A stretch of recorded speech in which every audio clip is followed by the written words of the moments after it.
Shalom, bendiciones para todos. Cuando nosotros estudiamos la Biblia, siempre vemos que en ella nos transmite grandes enseñanzas que a veces no tomamos en cuenta por la rapidez que se lee o al momento de estudiar, no tomamos en consideración detalles que por ser detalles no dejan de ser importantísimos. Por ello, cuando estudiamos la Torá, hay un caso que quisiera compartir en esta oportunidad de Nadab y Abiú. Y el tema a tratar es el fuego extraño, el error que detiene tu crecimiento espiritual. Quisiera comenzar haciendo una pregunta. Y es porque cuando nosotros desarrollamos un pensamiento crítico, podemos evaluar y analizar las cosas y extraer grandes enseñanzas que revelan principios que no podemos obviar. Por ello, ¿alguna vez te has preguntado por qué una intención aparentemente buena terminó en tragedia bíblica? Muchos, cuando van a hacer algo en cuanto al servicio, simplemente dicen lo estoy haciendo de corazón. Y al decir yo lo hago de corazón, asumen que eso les da legitimidad o validez automática por esa declaración. Resulta que no es así. Todos conocemos la historia de Nadab y Abiú porque en algún momento la hemos leído. Pero lo que la mayoría pasa por alto es el fuego extraño, que no fue un error técnico. Fue un síntoma de algo mucho más profundo que nos está pasando a todos en algún momento. O incluso muchos pudieran tenerlo de forma recurrente. Así que vamos a decodificar el verdadero peligro de servir al Eterno bajo nuestros propios términos. Si nosotros leemos la Biblia solo de forma literal, te estarías perdiendo la mitad de la historia. El término fuego extraño esconde una raíz hebrea que nos habla de límites, de autoridad, de una línea muy fina que nunca debemos cruzar. Y vamos a analizar por qué este episodio es la clave para comprender cómo funciona la verdadera santidad en pleno siglo XXI y el ejercicio de la autoridad. Así que, ¿es posible que estés ofreciendo fuego extraño en tu vida diaria sin darte cuenta? A veces nuestro entusiasmo, la algarabía, la euforia, que muchos la traducen como espiritualidad, y por hacer las cosas a nuestra manera, porque así nos gusta, nos ciega por completo ante lo que realmente se nos está pidiendo. Y vamos a explorar por qué el fuego que no proviene del altar es un fuego que consume y cómo puedes asegurarte que tu pasión espiritual sea verdaderamente aceptada. Más allá de lo que algunos pudieran objetar y decir no hay problema con ello, lo hacemos de corazón, es espontáneo porque estamos bajo la gracia. De verdad deberíamos estudiar el concepto de la gracia porque está muy desconectado de la verdad. Así que cuando empezamos a estudiar este evento comienza con la culminación de la dedicación del tabernáculo. Después de 7 días de preparación, llegamos al octavo día, Shemini, y dentro de la perspectiva hebrea, el número 7 representa la perfección del ciclo natural. De allí los 7 días de la creación y muchas cosas que están relacionadas con este número. Mientras que el 8 simboliza lo que está por encima de la naturaleza, o sea, lo sobrenatural y la conexión directa con lo infinito o lo espiritual. Es en este día cuando el fuego desciende del cielo y la Shekinah, que es la presencia divina, finalmente reside entre el pueblo. Sin embargo, este momento de éxtasis, de euforia, de gran gozo, se ve interrumpido por la muerte de Nadab y Abiú, los hijos de Aarón. Y eso no debe ser nada agradable, que en el momento de mayor alegría sean dos de los hijos del sumo sacerdote quienes mueran. de esta forma nos enseñan que la santidad no es un evento abstracto, místico, metafísico o esotérico, sino una disciplina que está basada en fundamentos. Es hacer lo que se debe, no lo que nos provoca, lo que se quiere. Cuando estudiamos este evento y para ello el Midrash, el fuego extraño, se detiene extensamente en el episodio de Nadab y Abiú, quienes ofrecieron lo que se conoce como Ish Sarah, que el Eterno no había ordenado. Y esto no lo perdemos o no lo debemos perder de vista, lo que el Eterno ordena. O sea, aquí el voluntariado, la improvisación, lo que se me ocurre, no cabe, no tiene lugar. El Midrash Tanhuma nos habla del pecado de los hijos de Aarón, que no fue de maldad, fue un entusiasmo espiritual tan grande que fue desmedido. Y ellos entraron al santuario en un estado de éxtasis, buscando una unión total con el Creador sin seguir los límites establecidos. El Midrash nos enseña una gran lección fundamental sobre el servicio. No se trata de cómo nosotros queremos servir al Eterno, sino cómo Él ha pedido ser servido. Por ello, cuando se establece que el mismo Eterno está buscando personas que le sirvan en espíritu y verdad y dice que los está buscando, ya muchos servían. ¿Por qué la búsqueda si ya habían muchos sirviendo? Así que cuando vemos la espiritualidad desde la perspectiva hebrea, no greco-romana, requiere correr y retornar. Raxo Beshut. Debemos tener pasión, pero también la disciplina para contener esa pasión dentro del marco de aquello que requiere el Eterno.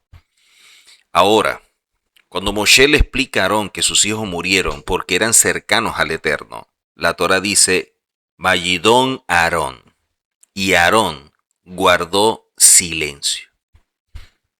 Y para las personas que pudieran estar leyendo esto, y muchos que la parte afectiva donde los sentimientos y las emociones brotan, sería algo asombroso. Muchos a veces con algo que de pronto se presentan, pegan gritos, salen corriendo, hacen cualquier cosa. El Midrash exalta este silencio no como una falta de emoción. Y ahí es donde entra lo valioso de lo que nos transmite Aarón. No es falta de emoción, no es que no amara a sus hijos, no es que no sintiera algo por ello, sino es una aceptación profunda de la justicia divina. Se lee y se dice fácil, pero aquí tenemos un ejemplo de que sí se puede. Como recompensa por este silencio digno, la siguiente comunicación con el Eterno fue dirigida directamente a Aarón, subrayando que a veces el silencio es la forma más alta de oración. Ahora, para entender más, debemos entrar en métodos de interpretación como la gematría, ya que la gematría nos muestra los valores que tienen las letras y las palabras. Esto nos da un valor numérico. El valor numérico representa algo que emite un mensaje. Por eso hablamos de decodificar algunas cosas en esta porción.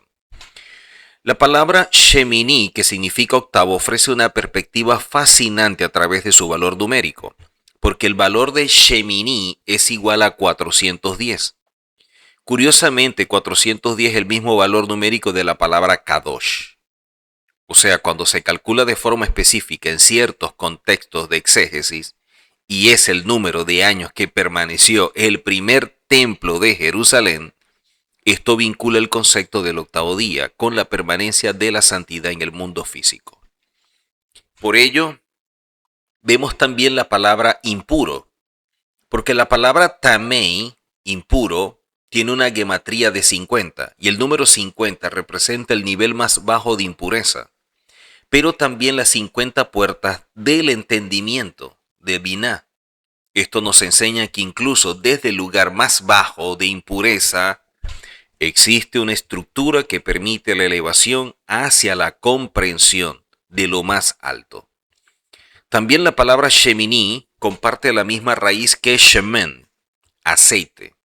el aceite representa la esencia de la sabiduría y el alma, mientras que en la naturaleza, el 7, se puede agitar, el aceite, que es el 8, siempre flota por encima, recordándonos que el alma hebrea siempre tiene la capacidad de elevarse sobre las circunstancias materiales. Por ello, el concepto de Ish Sará, o de fuego extraño, es uno de los avisos más severos y a la vez más sutiles de la Torá. No se refiere necesariamente a una acción malvada en el sentido convencional, sino a una desconexión entre la intención y la instrucción. Muchas personas han obviado la instrucción por seguir la intención y sobre todo la emoción. Por eso, cuando empezamos a desarrollar un análisis sobre cómo el fuego extraño puede convertirse en el techo que detiene el ascenso espiritual y de allí el crecimiento personal, nos muestra muchas cosas que no podemos pasar por alto. Porque en el contexto de Shemini, de octavo, Nadab y Abiú eran hombres de un nivel espiritual altísimo. O sea, su error no fue la falta de fe, no fue irrespeto, sino un exceso de entusiasmo no canalizado, no controlado. Es como cuando las personas están como que en un servicio y se alborotan y dan vueltas y van y contra una pared, contra la otra y corren y pierden el control. No debería ser, porque están ofreciendo algo que el Eterno no les está ordenando y mucha gente pudiera a lo mejor enojarse y decir que no es así, que es espiritualidad y esto y lo otro. Pero cada quien toma decisiones ajustadas a la Torah o simplemente reacciona a su conveniencia. Lo que sí es importante ver es que en nuestra vida diaria el fuego extraño se manifiesta como, lo primero, espiritualidad a la carta. O sea, buscar esas experiencias como que abstractas, místicas, esotéricas, metafísicas o emocionales intensas sin el compromiso de la disciplina o la base ética. El ego disfrazado de piedad. Porque hacer grandes cosas para ser visto, para sentirnos superiores, en lugar de actuar por un sentido de deber y humildad, se pierde todo lo que se hace. En el texto bíblico, el fuego extraño se define como lo que él no les había ordenado. Asher lo tisba otan. En lo ritual, fue un incienso ofrecido fuera de los tiempos, los procedimientos o los rangos establecidos. Pero en lo conceptual, es cualquier intento de acercarse al Eterno ignorando los términos que el mismo Eterno ha establecido para ese encuentro. Y es allí donde las personas pasan por alto lo que el Eterno demanda para hacer lo que les provoca y lo peor del caso que dicen en el nombre del Eterno.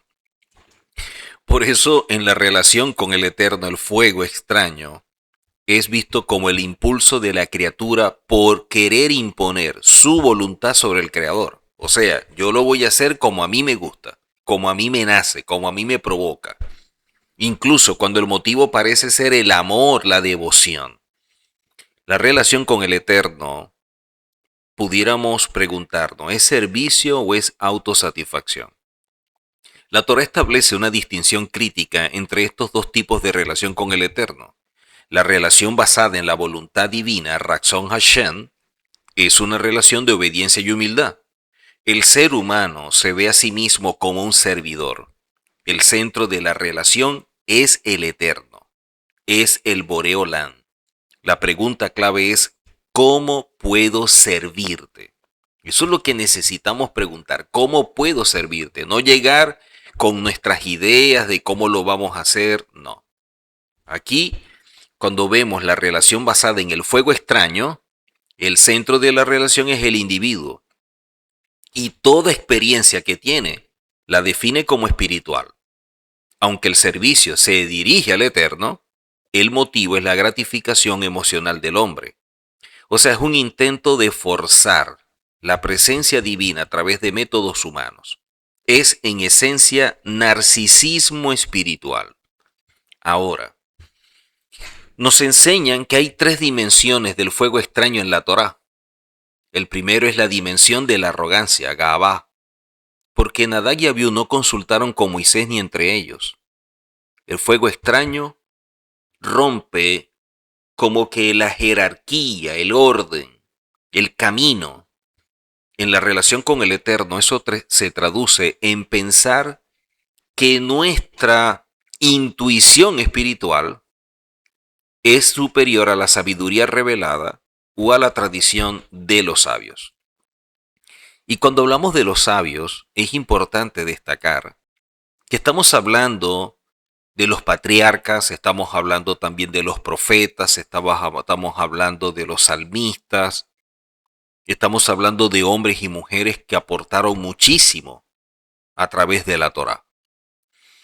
La dimensión de la inmediatez, ya que el fuego extraño busca el éxtasis del ahora. El Eterno, sin embargo, estableció un proceso de 7 días de preparación antes de llegar a ese octavo día de la dedicación.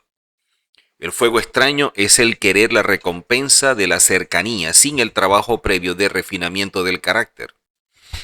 Otra cosa que llama poderosamente la atención y que no podemos pasar por alto es la dimensión de mezclar las cosas. Kilaín. La Torá prohíbe mezclar tanto un buey como un asno, porque el buey y el asno no pueden estar juntos al momento de arar, tampoco el lino y la lana por lo que representan. Y el fuego extraño es una mezcla de fuego sagrado, el deseo del Eterno, con fuego extraño, éxtasis personal. La emoción, lo que yo siento, lo que yo experimento y hay que hacerlo, hay que hacer algo. En la relación con el Eterno, Él mismo pide exclusividad y pureza de intención. La pregunta es, cuando nosotros evaluamos lo que creemos, lo que asumimos que es correcto, ¿hasta qué punto se ha depurado de aquello que se ha traído como tradición, que viene de una base greco-romana que forjó una ideología y de allí una serie de creencias que permearon por completo todas las enseñanzas originales que venían de los antiguos, hablando de los patriarcas, de los profetas, sobre los cuales Pablo enseñó que debemos sobreedificar, o sea, seguir la misma línea de pensamiento por el carácter profético que tiene.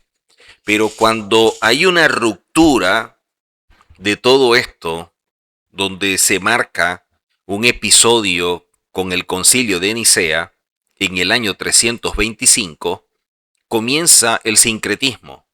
Entonces es como que me gusta esto hebreo, pero lo mezclo con esto que traigo del cristianismo, o esto del cristianismo como que no está mal, pero le agrego cosas hebreas, y yo sigo teniendo un culto cristiano tradicional de la Iglesia Católica o de conceptos grecorromanos, pero lo voy a hacer con un chofar, y yo me pongo un talí, y yo hago esto, y nos ponemos un talí de pronto al momento que no se debe colocar, o a la hora que no se debe colocar, o de pronto quienes tampoco deberían colocárselo. Entonces por un lado no les gusta porque dicen que eso sería judaísmo, pero por otro lado utilizan y que para enviar un decreto divino y palabra profética, entonces sí les gusta el chofar, sí les gusta el talí.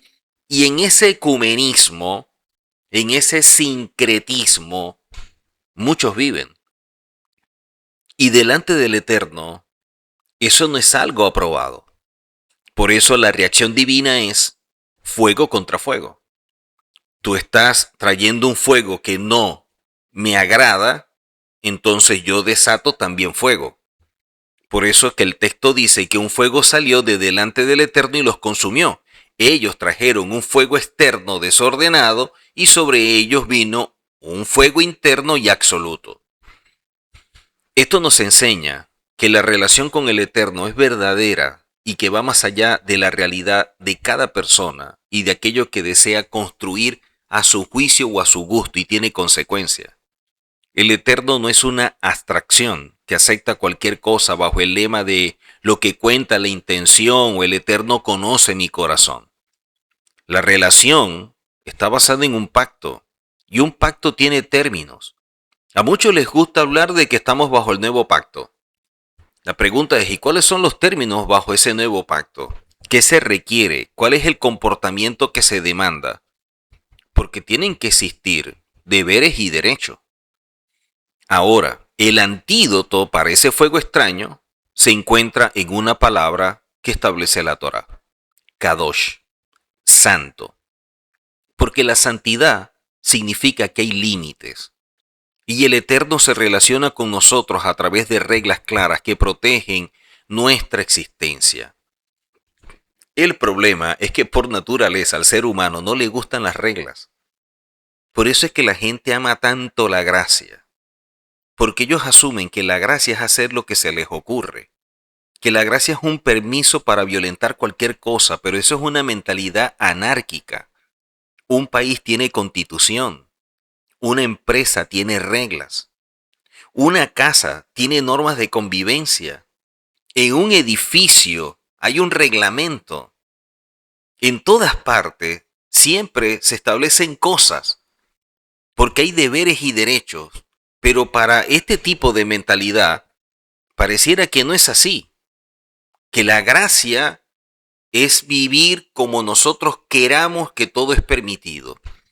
O sea, que el Mesías murió para que la gente viva pisoteando los principios establecidos del Eterno, los cuales trajeron sobre ello muerte espiritual, y eso trajo como consecuencia que quedaran destituidos de la presencia del Eterno, y que gracias a la justificación eso se revierte. Pero entonces eso no se puede revertir para seguir actuando de la misma manera como se vivía antes, porque si no, ¿qué sentido tiene la santidad? ¿O cómo podemos leer lo que dice el Eterno a través del profeta, que se conviertan ellos a nosotros y no a ellos, si no hay una diferencia? Entonces la gracia se transformó en un permiso para este tipo de mentalidad, en un permiso donde la gente camina como se le ocurre, pero cumpliendo una faceta religiosa. Y la gracia, por eso ha sido la puerta de emergencia que todos usan. Por ello es que cuando se habla en contra de la ley, es porque les estamos estableciendo, porque así lo ven ellos, la ven como algo que esclaviza, la ven como algo que los acorrala, que los hace prisioneros, como que los atormenta. No, la vida en pecado, el hecho de ser recurrente en la transgresión, de no respetar, de no caminar honrando al Eterno y no ser íntegro, eso sí causa daño. Eso sí causa daño. Pero querer hacer las cosas de forma correcta y en orden, jamás. Por eso es que si eliminamos los límites, como intentaron Nadab y Abiú, por la motivación y más allá de su buena intención, la luz divina es demasiado fuerte para nosotros y nos consume en lugar de iluminarnos. Por eso es que no vamos a ver a mucha gente enseñando sobre Mateo 7, 21 al 23. No. Esa cita se olvidó. Mateo 7, 21 al 23 salió de sus Biblias. El fuego extraño es el error de creer que para estar cerca del Eterno debemos dejar de ser humanos y obviar sus leyes, cuando en verdad la Torah nos enseña a ser humanos para que el Eterno pueda habitar entre nosotros en un orden. Si el Eterno desde el principio lo creó todo en un orden, con un procedimiento, guardando ciertos requerimientos, ¿por qué podemos pensar que Él va a aceptar una vida en desorden? ¿Por qué? Es como si usted aceptara, imagínense que usted es pastor, es roe, es líder, ministro en su congregación, y entonces, como podemos hacer cualquier cosa, llega una persona allí y dice, bueno, yo me subo al púlpito y yo predico y digo lo que yo quiero, y no, usted no lo va a hacer, lo voy a hacer yo, y viene el pastor y encuentra todo eso. Usted, que habla tanto en favor de la gracia, usted coloca orden en su iglesia, y usted coloca normas, o una serie de pautas a seguir. Entonces, no entiendo la gracia, porque pareciera que es un concepto simplemente para justificar lo que quiero, pero por otro lado, yo establezco mis puntos de vista, mis reglas y mis cosas que son de ser humano, pero la Torah que la establece del Eterno la ha hecho a un lado. Extraño, o como siempre hemos visto, ¿no? Algo muy raro, raro, raro. Por ello, ¿crees que en la búsqueda espiritual moderna se ha perdido el respeto por la disciplina, por la integridad, por el procedimiento en favor de la experiencia inmediata? A mí no me queda la menor duda que eso ha sucedido. Porque el error que detiene el crecimiento es pensar que todo lo que yo hago está bien. Cuando yo no tengo la capacidad de desarrollar un pensamiento crítico para cuestionar y evaluar si lo hago bien o no, no asumir y hasta presumir que todo lo que estamos haciendo está bien, es aceptado, es aplaudido. Porque este incidente lo vemos de forma muy clara que detiene el crecimiento. Porque el crecimiento espiritual no es una línea recta de éxtasis, es un proceso. Y un proceso donde hay una relación que se tiene que ir construyendo y que se nutre de elementos que la gente pisotea. Y es allí donde está el problema, que no estamos comprendiendo las demandas del Eterno y lo que representa su santidad. Y allí entra lo que conocemos como la falacia del yo siento. Esa es una expresión, desde que yo tengo uso de razón, la gente ha dicho y ha repetido, lo que pasa es que yo siento de parte de Dios, porque yo siento esto, siento aquello. Y el mayor peligro del fuego extraño es sustituir la voluntad del cielo o los principios por el sentimiento personal, por ese yo siento. Y más cuando se establece o dicen desde el púlpito, así dice el Señor. Eso sí es algo delicado. Si nuestro crecimiento depende solo de sentir ganas o de sentirme inspirado, la espiritualidad entonces es esclava de los estados de ánimo. El crecimiento se detiene cuando dejamos de preguntarnos qué se requiere de mí y empezamos a preguntarnos solo qué me hace sentir bien hoy. Allí empieza la desgracia. Porque para evitar el fuego extraño y garantizar un crecimiento constante, se enseña, y de ahí la propuesta de 3 pilares fundamentales. El primero, algo que el mismo Yehoshua enseñó. Bitul Ani, la anulación del yo. Niéguese a sí mismo para poder seguirme. Reconocer que no somos el centro del universo y que el crecimiento verdadero comienza donde termina el ego. Cuando se nos enseña de cómo debemos caminar, de hecho el mismo Mesías estableció pauta, por camino de gentiles no vayáis. Y esa palabra caminar, de la raíz hebrea, alaj, es la forma como se debe proceder, cómo se debe actuar, cuál debe ser el comportamiento, la conducta, la actitud. O sea, el crecimiento es un paso a paso constante, no un salto impulsivo. No es algo instantáneo, es progresivo. Y lo otro, pensar que lo sabemos todo sin consultar. Para muchas personas se les hace difícil reconocer que otro puede tener mayor conocimiento, que otra persona puede ser una autoridad constituida con una formación académica mayor y por lo tanto el ego no le permite aceptar que debería preguntar o consultar. Y no simplemente asumir que yo lo sé y como lo estoy haciendo está bien.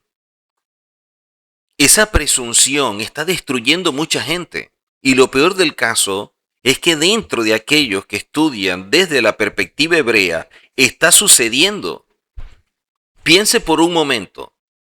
Si la gente asume que venimos de un cristianismo, Piénselo por un momento. Si se está asumiendo que venimos de un cristianismo que dijo muchas cosas que no son verdad, y por lo tanto, por eso tantas doctrinas, tantas religiones, tantas divisiones, porque eso se heredó y se transformó en tradición dentro del cristianismo, pero que ahora al estudiar bajo la perspectiva hebrea, ahora sí tenemos la verdad. Y ahora las personas se sienten más judíos que los judíos y que hablan más hebreo que ellos. La pregunta es, ¿por qué entonces cuando hablamos de estudiar bajo la perspectiva hebrea hay diferentes puntos de vista? Si eso supuestamente era lo que el cristianismo hacía. Si ahora se está en la verdad, ¿por qué no hay una uniformidad? ¿Por qué no hay unidad en cuanto a conceptos? En cuanto a la práctica, la forma de proceder. No, sigue la misma división, diferentes puntos de vista, cada quien asumiendo que tiene la verdad. Lo que decían del cristianismo como error, que tal persona se autoproclamó como pastor, que fulano ahora dice que es apóstol y este se transformó en profeta, pero es que lo estamos viendo también de este lado. Ahora las personas asumen que son rabinos.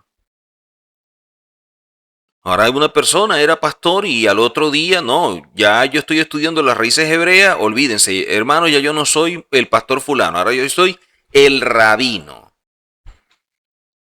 Entonces, se trajo como que esa misma mentalidad, esa misma estructura, ese mismo sistema de creencia del cristianismo, y por eso la forma como se autoproclaman, cómo se autoperciben, las mismas discusiones estériles, la misma descalificación, la crítica, peleas absurdas de que si es con una letra, que no es la letra, que si es la letra, y pareciera para algunos que lo más importante o lo relevante de todo este mover de restauración para conocer la verdad, pareciera que todo fuera simplemente el nombre del Eterno o el nombre del Mesías, como si ese fuera el único error. Todo lo demás está bien. Esa es una mentalidad con personas que son monotemáticas, personas que no van más allá de eso y asumen tener la verdad por lo que leyeron en internet, porque esto leyó, y entonces quedan como los medicamentos, a juicio del facultativo. Como yo lo veo así, yo lo interpreto y a mi juicio está bien, entonces yo lo acepto. Pero si a mi juicio está mal, yo lo desecho. Personas que hace una semana estaban en un culto dominical, alabando al Señor, levantando las manos, cantando corito y que viva Cristo. No se entiende, pero sucede. Entonces ese sincretismo, esa mezcla, el hecho de no depurar, de no cambiar la estructura mental, el juicio de valores, los rasgos de carácter, está haciendo que ahora que se está del lado de la perspectiva hebrea, donde debería caminarse en unidad, deberían existir los conceptos uniformes, prácticas en común y tener todo de la misma manera porque es la misma Torá, es el mismo Mesías y una serie de cosas, pues no es así. Entonces quiere decir que hay un problema. Por eso el fuego extraño en la era moderna se sigue manteniendo. Se sigue manteniendo. Y esto se traduce en un activismo sin propósito. Vean cómo hay personas que cada vez que hablan o enseñan algo siempre son el mismo tema.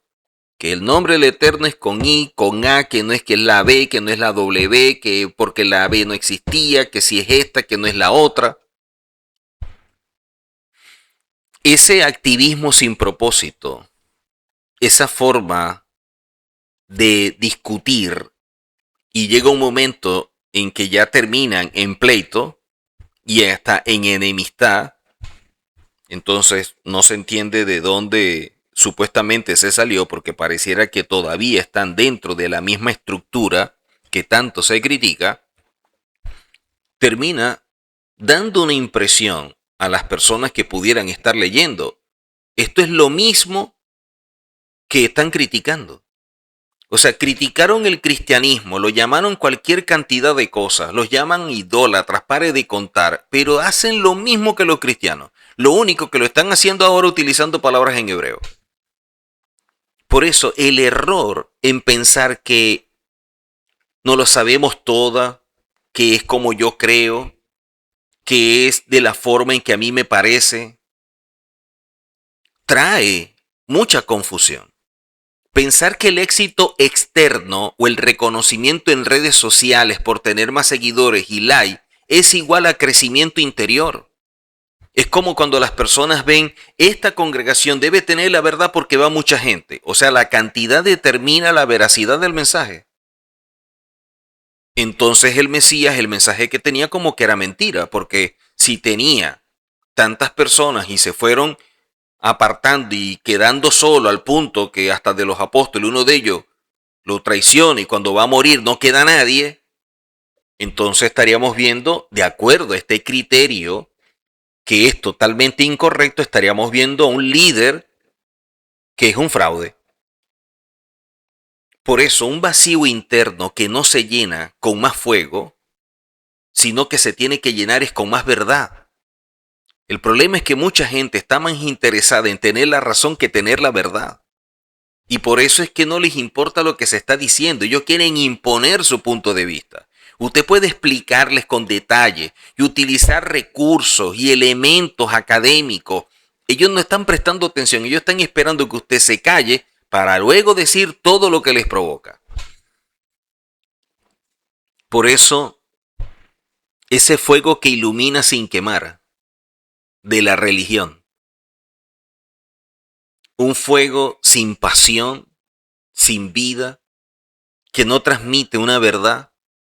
Y por eso la lección de Shemini es que el fuego debe ser santo, Kadosh.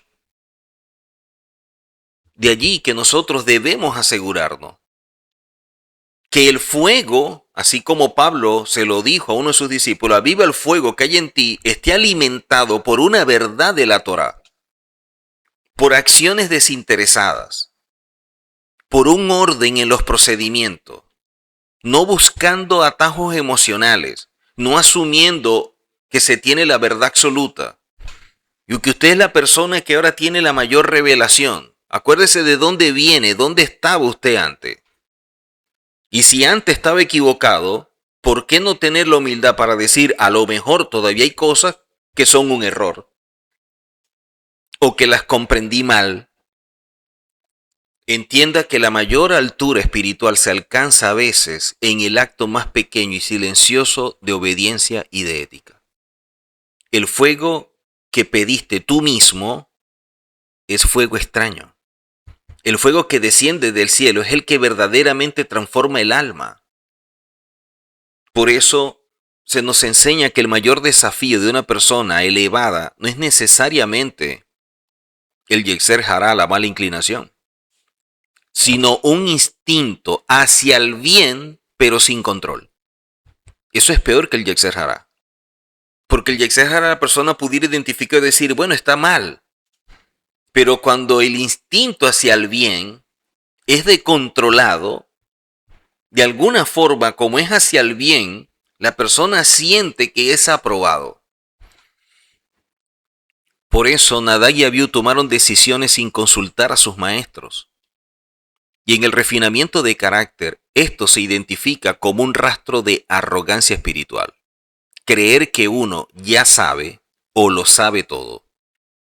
O que su conexión con el Eterno es tan especial que no necesita el consejo de nadie. Esto es una señal de que el ego se ha infiltrado en lo más profundo de su ser y ha anulado por completo a la santidad.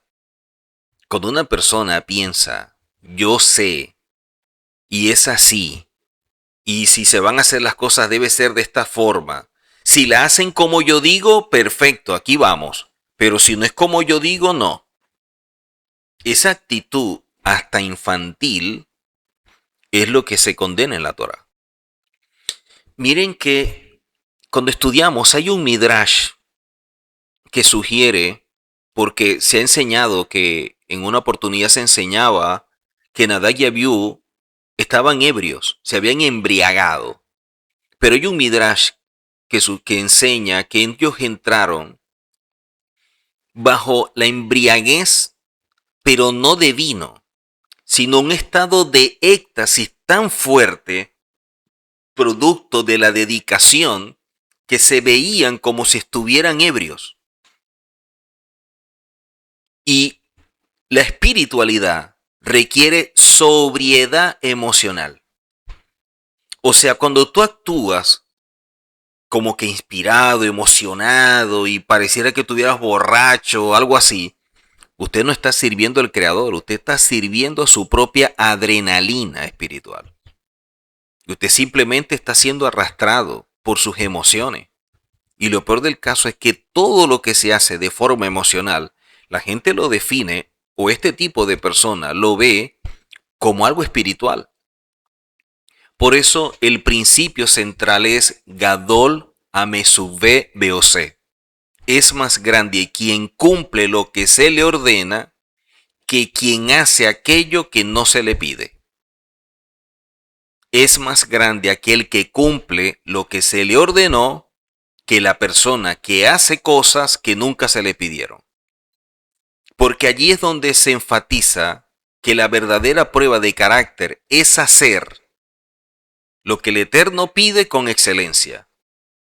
No buscar qué se me ocurre e improvisar por capricho y pensar que me van a aplaudir. Por ello, la desconexión entre la intención del hombre y el mandato del cielo debemos estudiarlo. Porque a lo largo de las escrituras encontramos personajes que con buenas intenciones o impulsos mal canalizados cometieron errores que detuvieron su progreso. Por ejemplo, el rey Saúl se le pidió que tenía que acabar con todo. Ah, no, que él tuvo la genial idea de presentarle al Eterno lo mejor. Miren que no es una mala idea, pero es una idea que la pregunta es ¿quién te lo pidió? Saúl estaba esperando al profeta Samuel para ofrecer sacrificio antes de la batalla.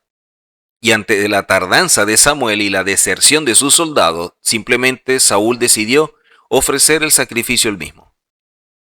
Y al igual que los hijos de Aarón, Saúl usó una lógica humana para saltarse una instrucción divina. Pensó que el fuego era más importante que la obediencia. Por eso la impaciencia es la madre del fuego extraño. Porque en la Torá el fin no justifica los medios. Dentro de lo sagrado no es así. Cuando vemos el caso de Usa, no se puede tocar el arca. Y el arca del pacto se llevaba, y mientras trasladaban el arca, los bueyes tropiezan, se va a caer el arca. Para cualquier persona que sabe lo que representa el arca y ve que se va a caer, hasta por reacción natural, por la santidad, sería evitar que se caiga. Nadie le va a sacar el cuerpo. Usa lo vio de esa forma. Yo voy a evitar que se caiga el arca, es lo sagrado. Extendió su mano para sostener el arca, evitar que cayera. Pero ¿qué dijo el Eterno? Que no la podían tocar. ¿Y qué fue lo que pasó? Murió. Entonces, alguien pudiera decir, bueno, lo que pasa es que ahora estamos bajo la gracia y eso es permitido. O sea, que es permitido ahora desobedecer por una buena intención. Entonces, ¿a dónde vamos a llegar? Porque la intención de Usa era buena, pero olvidó que lo sagrado tiene sus propias reglas. El arca no necesitaba ser salvado por una mano humana, que no tenía permitido tocar. Por eso, el exceso de familiaridad con lo sagrado conduce a la irreverencia. No debemos tratar los principios elevados como si fueran objetos comunes que podemos manipular a nuestro antojo. ¿Cuántas veces nosotros no hemos visto personas que en su casa de pronto compran, no, estas son las sillas para la congregación, esto es para la congregación y más adelante hacen una fiesta o el cumpleaños de un hijo, lo que sea, y las mismas sillas que supuestamente consagraron para el Señor y las mesas y todo esto, a la final también la usan para cosas comunes? Entonces, ¿dónde está lo consagrado? cuando se le da uso para cualquier cosa. Por eso la tragedia sucedida con estas personas nos dejan enseñanzas muy importantes que no podemos perder de vista. La disciplina es el recipiente de la presencia divina. Sin un marco ético y una estructura de obediencia, nuestro fuego espiritual puede convertirse en un incendio que destruye todo lo que se acerca. El hombre es libre solo cuando se gobierna a sí mismo, según la Torá, y es esclavo cuando se deja llevar por sus propios impulsos, incluso impulsos que parecen espirituales. Por eso, ¿consideras que en la sociedad actual, en medio de las comunidades, de las congregaciones que están como que despertando, pudiéramos estar viendo fuego extraño? O dentro de la tradición natural, donde se prioriza la experiencia emocional sobre el compromiso de principios, ¿no sería un fuego extraño? Son las cosas que nosotros necesitamos revisar, porque al fin y al cabo de todo esto, los perjudicados, los beneficiados, somos nosotros. Que el Eterno nos haga despertar y ser consciente para aceptar la verdad y caminar dentro de ella y dejar de estar improvisando y haciendo cosas que no se nos demanda y querer justificarlas utilizando la espiritualidad como la base de legitimidad de aquello que se nos ocurre que viene del alma. Nos vemos en una próxima oportunidad. Bendiciones para todos y shalom.